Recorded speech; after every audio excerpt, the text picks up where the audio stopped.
All right, Chad, this is day 3 of reading The Compound Effect. 20 minutes every day until we finish this book. Let's get it, man. Page 38. You're going to buy $25 worth of necessities and walk out with $400 of stuff instead. Next time you walk into one of those bargain basement stores, assess things from the future value standpoint. Chances are you'll put down that $50 crepe maker, so future you will have $250 more in the bank. Make the correct choice every day, every week for many years, and you can quickly see how you can become financially abundant. When you track with this awareness, you'll find yourself showing up in your life very differently. You'll be able to ask yourself, is having a coffee once every work day worth the eventual price of a Mercedes-Benz? Because that's what it's costing you. Even more than that, you're not sleepwalking anymore. You're aware and conscious and making better choices, all from a little notebook and pen. Simply amazing, isn't it? The unseen hero, once you start tracking your life, your attention will be focused on the smallest things you're doing right, as well as the smallest things you're doing wrong. And when you choose to make even the smallest course corrections consistently, over time you'll begin to see amazing results. But don't expect immediate fanfare. When I say small course corrections, I'm talking truly invisible. Chances are no one's going to notice them anytime soon. There will be no applause. No one's going to send you to a congratulations card or a trophy for these disciplines. And yet eventually, their compounding effect will result in an exceptional payoff. It's the littlest disciplines that pay off over time. The effort and preparation for the great triumph that happened when no one was looking, and yet the results are exceptional. A horse wins by a nose, but gets 10 times the prize money. Is the horse 10 times faster? No, just a little bit better. But it was those extra laps around the track, the extra discipline in the horse's nutrition. Shit.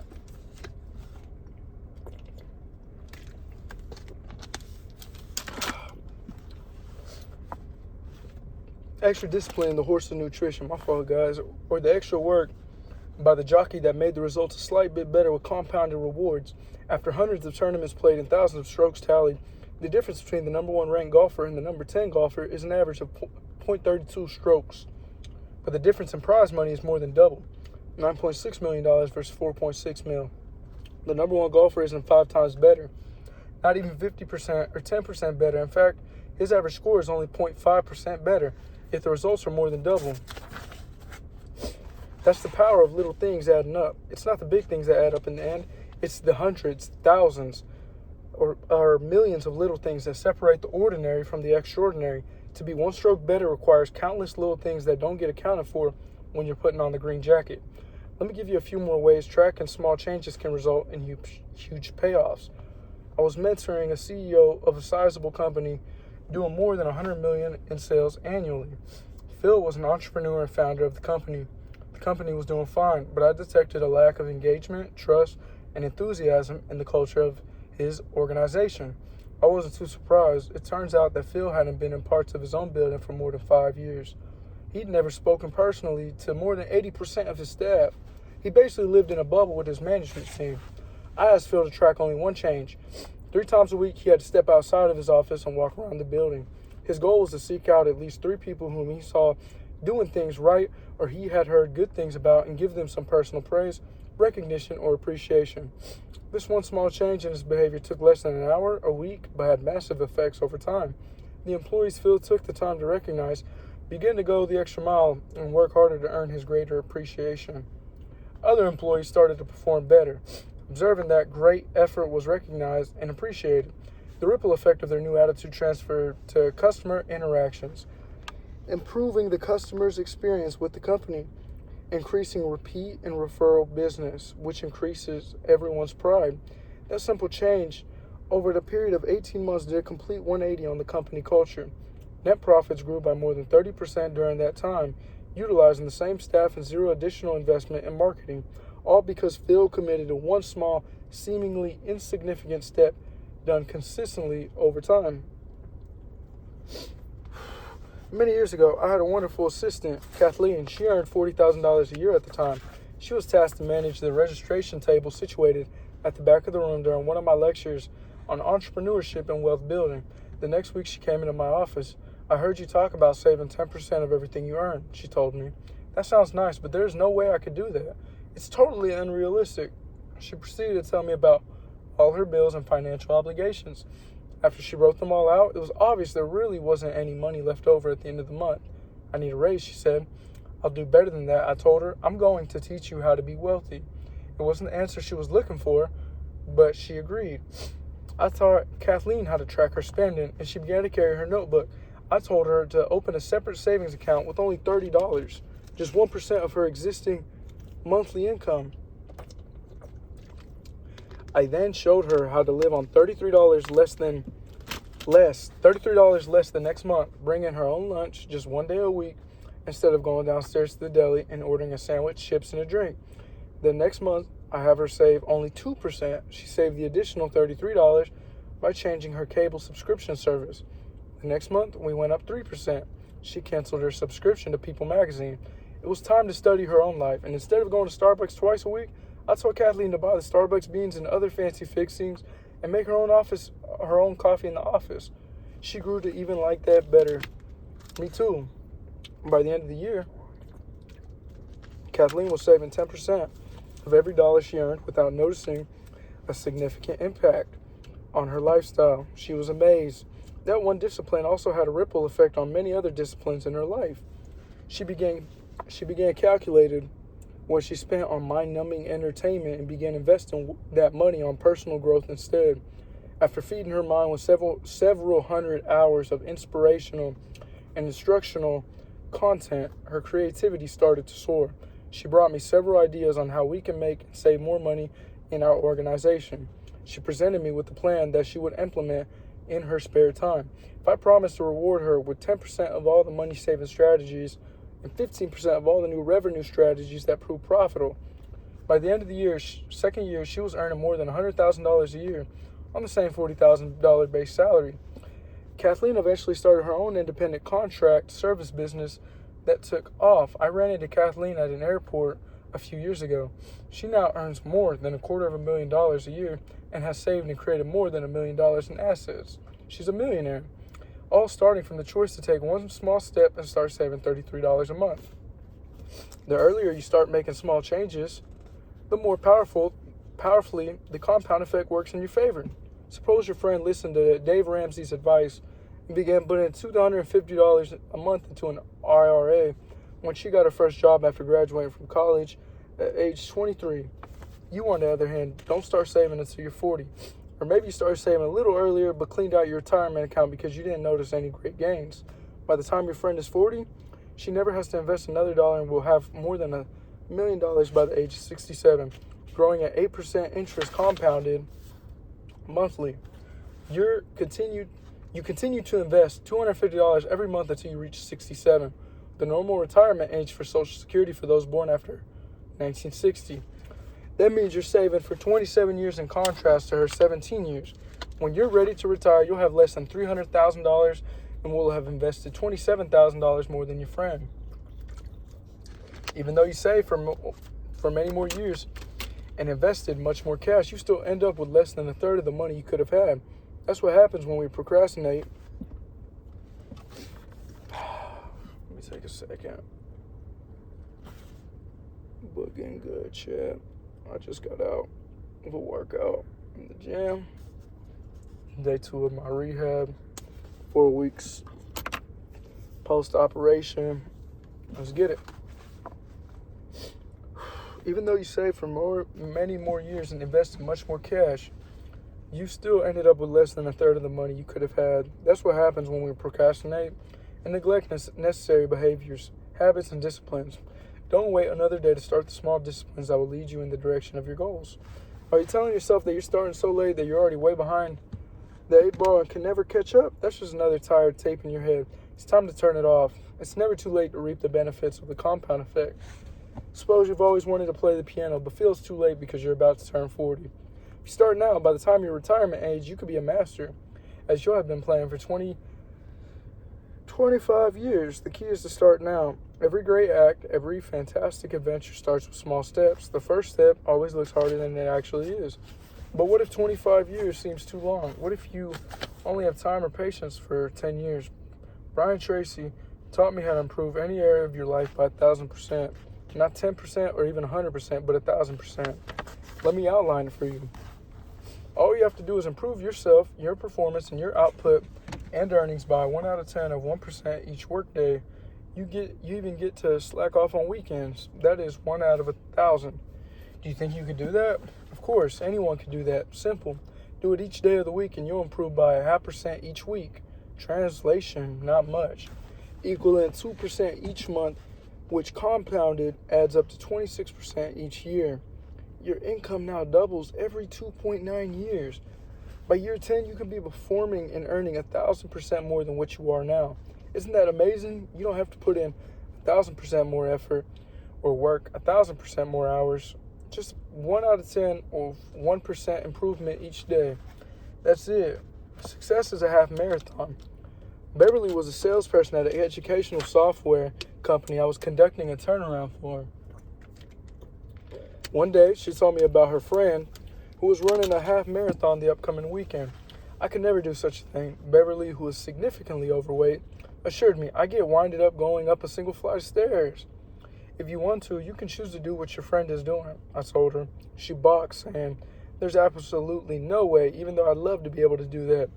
My first step was to help Beverly find her motivation. So Beverly, why would you want to run the half marathon? Well, my 20-year-old high school reunion is coming up next summer and I want to look fabulous.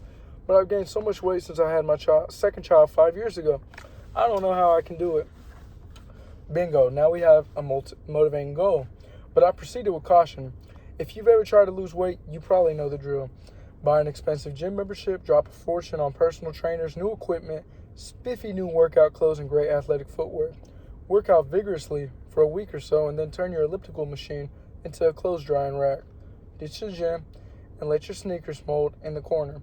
I wanted to try a better way with Beverly. I knew that if I could get her to choose just one new habit, she'd become hooked and all the other behaviors would naturally fall in line. I asked Beverly to drive her car around the block and map out a 1-mile loop from her house. Then I told her to walk the loop 3 times over a period of 2 weeks. Notice that I didn't ask her to start by running the mile. Instead, I started with a small, easy task that required no major stretch or pain. Then I had her walk the loop 3 times in 1 week for an additional 2 weeks. Each day, she made the choice to continue on. Next, I told Beverly to start a slow jog only as far as she was comfortable, as she felt comfortable. As soon as she started feeling breathless, she was to stop and continue walking. I asked her to do this until she could run 1/4, then 1/2, and then 3/4 of that mile. It took 3 more weeks, 9 outings, before she could jog a full mile. After a total of 7 weeks, she was jogging the whole loop. That might seem like such a long time for such a short victory, right? After all, half a marathon is 13.1 miles. 1 mile is nothing. What was something, however, was that Beverly was beginning to see how her choice to get fit for the reunion, her Y power, as I'll soon explain, was fueling her new health habits. The compound effect had been set in motion and was starting its miraculous process. I then asked Beverly to increase her distance 1/8 of a mile each outing, an almost unnoticeable length, maybe only 300 steps further. Within 6 months, she was running 9 miles without any discomfort at all. In 9 months, she was running 13.5 miles regularly, more than the distance of a half marathon as part of her running routine. More exciting, though, was what happened in other areas of her life. Beverly lost her cravings for chocolate, a lifelong obsession, and heavy fatty foods. Gone. The increased energy she felt from the cardiovascular exercise and better eating choices helped her bring more enthusiasm to her work. Her sales performance doubled during that same period, which was great for me. As we saw in the previous chapter, the ripple effect of all this momentum raised her self-esteem, which made her more affectionate toward her husband. Their relationship became more passionate than it had been since college. Because she had renewed energy, her interaction with her children became more active and animated. She noticed she no longer had time to hang out with her Debbie Downer friends, who still gathered together after work for greasy appetizers and drinks. She made new healthy friends in a running club she joined, which led to a whole host of additional positive choices, behaviors, and habits. Following the first conversation in my office and Beverly's decision to find her Y power and commit to a series of small steps, she lost more than 40 pounds. becoming a walk-in and run-in billboard for fit and empowered women. Today, Beverly runs full marathons. Your life is the product of your moment-to-moment choices. Jillian Michaels of TV's Biggest Loser fame once shared with me a powerful childhood story. When I was a kid, my mom would have these elaborate Easter egg hunts for me. I would run around the house, and when I would get close to a hidden egg, she'd say, "Oh, you're warm. You know, you get closer to it. Oh, you're on fire." And then you move away from the egg, and she'd go, "Oh, you're cold. You're freezing." I teach contestants that on a moment-to-moment basis, I need them to think about their happiness and their ultimate goal as being warm. How every choice and every decision they make in the moment is getting them closer to that ultimate goal. Since your outcomes are all a result of your moment-to-moment choices, you have incredible power to change your life by changing those choices. Step by step, day by day, your choices will shape your actions until they become habits, where practice makes them permanent. Losing is a habit, so is winning. Now let's work on permanently instilling winning habits into your life. Eliminate sabotaging habits and instill the needed positive habits. And you can take your life in any direction you desire, to the heights of your greatest imagination. Let me show you how.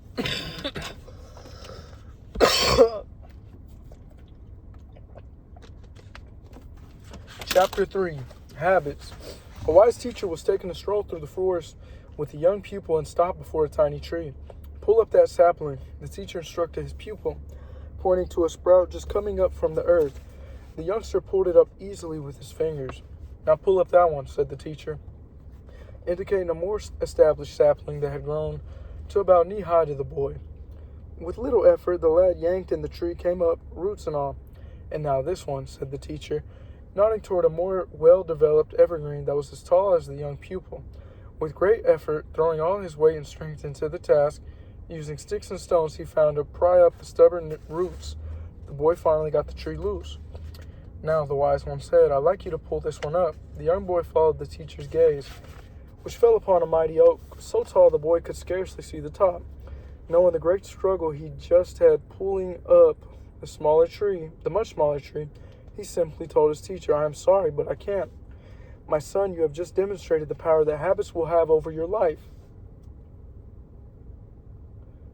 The older they are, the bigger they get, the deeper the roots grow, and the harder they are to uproot.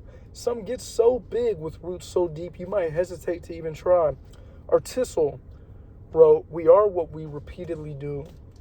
Merriam-Webster defines habit this way: an acquired mode of behavior that has become nearly or completely involuntary. There's a story about a man riding a horse, galloping quickly. It appears that he's going somewhere very important. A man standing along the roadside shouts, "Where are you going?" The rider replies, "I don't know, ask the horse." This is the story of most people's lives. They're riding the horse of their habits with no idea where they're headed. It's time to take control of the reins and move your life in the direction of where you really want to go. If you've been living on autopilot and allowing your habits to run you, I want you to understand why, and I want you to let yourself off the hook. After all, you're in good company. Psychological studies reveal that 95% of everything we feel, think, do, and achieve is a result of a learned habit. We're born with instincts, of course, but no habits at all. We develop them over time. Beginning in childhood, we learned a series of conditioned responses that led us to react automatically, as in without thinking, to most situations. In your day-to-day life, living automatically has its definite positives. If you had to consciously think about every step of each ordinary task, making breakfast, driving the kids to school, getting to work, and so on, your life would grind to a halt. You probably brush your teeth twice a day on autopilot. Catch my breath.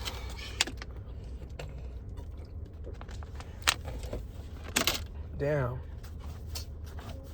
Where was I at?